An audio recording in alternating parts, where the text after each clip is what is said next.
దేవుడు తను ఎన్నుకున్నటువంటి ప్రజల గురించి, తను ఎన్నుకున్న జనం గురించి మాట్లాడుతూ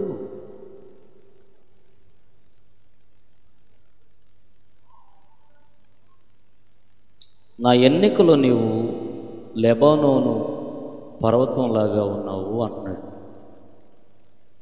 కొన్నిసార్లు దేవుడు ఎందుకో తన ప్రజల్ని వృక్షాలతో, పర్వతాలతో, లేకపోతే కొన్ని వస్తువులతో పోలుస్తూ మాట్లాడతాడు దేవుడు తన ప్రజల్ని.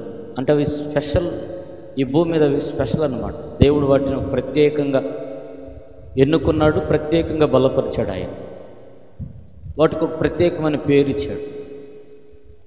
పేరు, ప్రఖ్యాతులు, ఘనత ఎవరి దగ్గర నుండి వస్తాయి? ఎవరిస్తే పేరు ప్రఖ్యాతులు వస్తాయి? దేవుడిస్తే. బైబిల్లో ఉందిగా, యెహోవా ఆయన ఒకరిని హెచ్చించును. చెప్పండి, ఒకరిని మనం ఎంత హెచ్చించుకోవడానికి ప్రయత్నం చేసినా మనం తగ్గించబడుతూనే ఉంటాం. దేవుడు హెచ్చించాలి, మనిషి హెచ్చించబడాలి. అందుకే బైబిల్ చెప్తుంది, తనను తాను హెచ్చించుకునేవాడు అది. నువ్వు ఏ విషయంలో వర్ధిల్లుతున్నా కూడా తగ్గించుకోవడం మంచిది. నువ్వు తగ్గి ఉంటే, ఒదిగి ఉంటే ఫలిస్తావు, దీవించబడతావు, ఆశీర్వదించబడతావు. చాలామందికి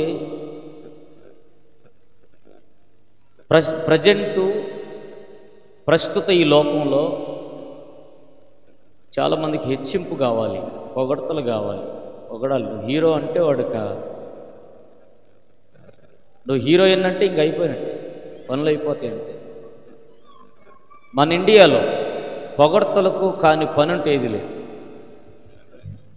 బాగా గుర్తుపెట్టుకోండి, పొగడతలకు కాని పని అంటూ ఏది లేదు. కానీ అది మంచిది కాదు. అభినందించటం వేరు, పొగట్టం వేరు. అభిమానించటం వేరు, పొగట్టం వేరు. దేవుడు ఇక్కడ యోధా రాజుల గురించి మాట్లాడుతూ, నువ్వు నా ఎన్నికలో ఎలాగా గిబియోను వలె, గిలాదు వలె, లెబానోను శిఖరము వలె,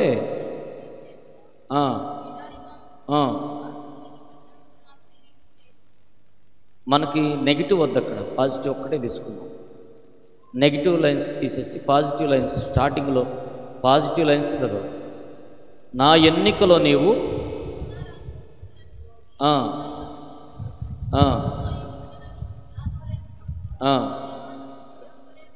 లెబానోను శిఖరం వలె ఉన్నావు. లెబానోను శిఖరం అంటే అది, దాని ప్రత్యేకత ఏంటో ఒకసారి చూద్దాం. లెబానోను యొక్క పర్వతం యొక్క ప్రత్యేకత ఏంటో బైబిల్లో చూద్దాం. భూమి మీద దేవుని బిడ్డలు ప్రత్యేకమైన వాళ్ళు. దేవునికి, మనుషులకు కాదు. మనుషులు అందరూ నిన్ను సమానంగానే చూస్తారు, అందరూ వాళ్ళతో సమానంగానే ఎంచుకుంటారు. కానీ బైబిల్లో ఉంది, నీవు నా పరిశుద్ధ జనమని నేను నిన్ను ఏర్పరచుకుంటుని అంటాడు. పరిశుద్ధ జనముగా పిలుచుకున్నాడంట దేవుడు తన బిడ్డలను. కానీ ఒక్కోసారి ఎందుకో దేవునికి అంత మమకారం వచ్చింది తన బిడ్డల మీద.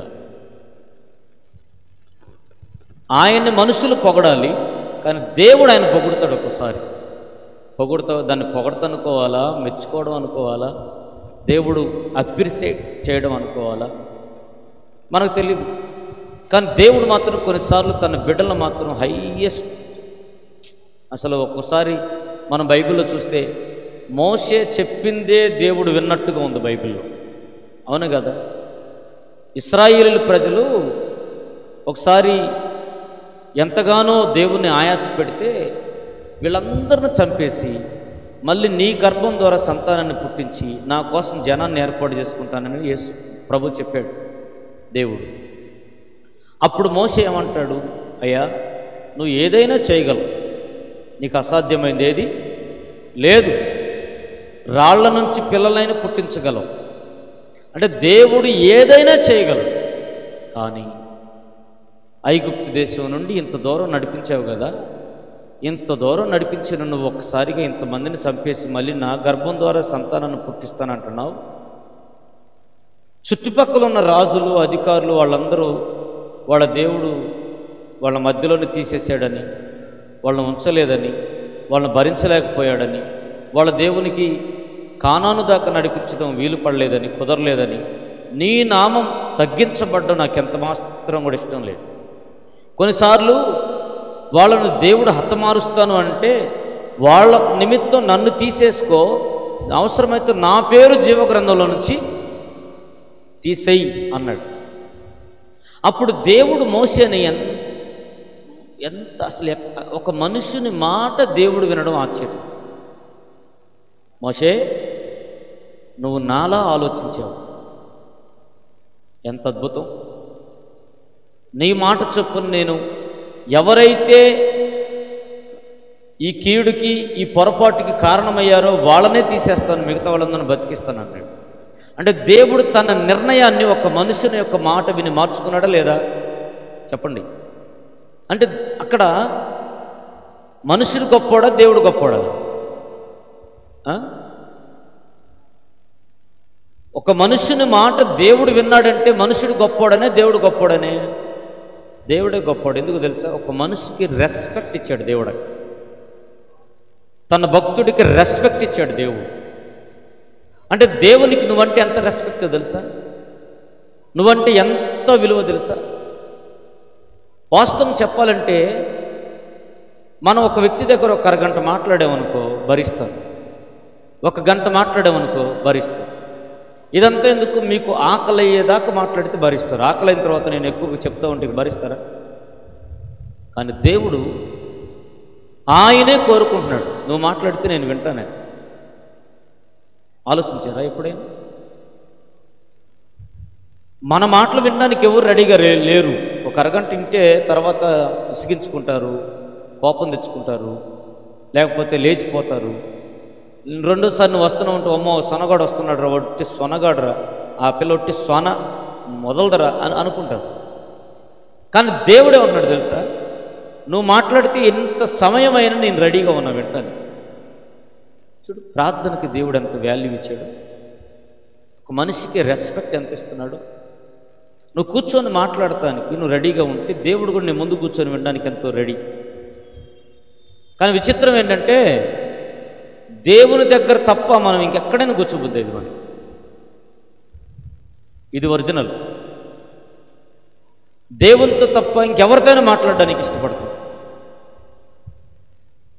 ఎవరితోనైనా సంభాషిస్తాం, ఎవరితోనైనా మాట్లాడడానికి ఎంతో ఇష్టాన్ని చూపిస్తాం. అది దేవునితో మాట్లాడితే ఎంత కృపిస్తాడు, ఎంత మహిమ నీ మీద ఉంటుంది, ఎంత అభిషేకం నీ మీద ఉంటుంది, ఎంత ప్రేమ నీ మీద చూపిస్తాడు. ఆయన చెప్పింది వినడానికి ఆయనకు నువ్వు రెస్పెక్ట్ ఇచ్చినప్పుడు నువ్వు చెప్పింది వినడానికి కూడా ఆయన రెస్పెక్ట్ ఇస్తాడు. నేను అదే ఇష్టపడతా. ఇప్పుడు నా ఎన్నికలో నువ్వు శిఖరంలాగా ఉన్నావు, లెబానోను శిఖరంలాగా ఉన్నావు, మామూలుడు కాదు. ఓ యోధా రాజు, ఓ యోధుడా, నేను ఏర్పాటు చేసుకున్న నీవు నా ఎన్నికల శిఖరం మీద ఉన్నావు. నేను అక్కడ పెట్టి తీసుకెళ్ళి నిన్ను అక్కడ పెట్టి చూసుకుంటున్నాను. నీ కొడుకును నువ్వు ఎంత బాగా చూసుకుంటావు చెప్పండి. నీ కొడుకుకి నీకు ఒక 10 లక్షల డబ్బులు ఉన్నాయి, లేదా 1 కోటి రూపాయల డబ్బులు ఉన్నాయి, నీ కొడుకుకి ఏది కావాలంటే అది ఇస్తావా లేదా? అసలు హయ్యెస్ట్గా చూసుకుంటావు. అర్థమైపోయింది వీడికి డబ్బున్నోళ్ళ, వాళ్ళ తల్లిదండ్రులు డబ్బున్నోళ్ళు కావాలనిపిస్తుంది. వాడు వాడే వస్తువులు వస్త్రాలు చూస్తే డబ్బున్నోడు కావాలను. అంటే ఈ లోకంలో తండ్రికి తనకు సమృద్ధి ఉంటే తన కొడుకుని సమృద్ధిగా చూసుకుంటాడు. మరి దేవునికి ఎంత ప్రేమ ఉంది నీ మీద? అందుకే నా దృష్టిలో నువ్వు శిఖరం, లెబానోను శిఖరం.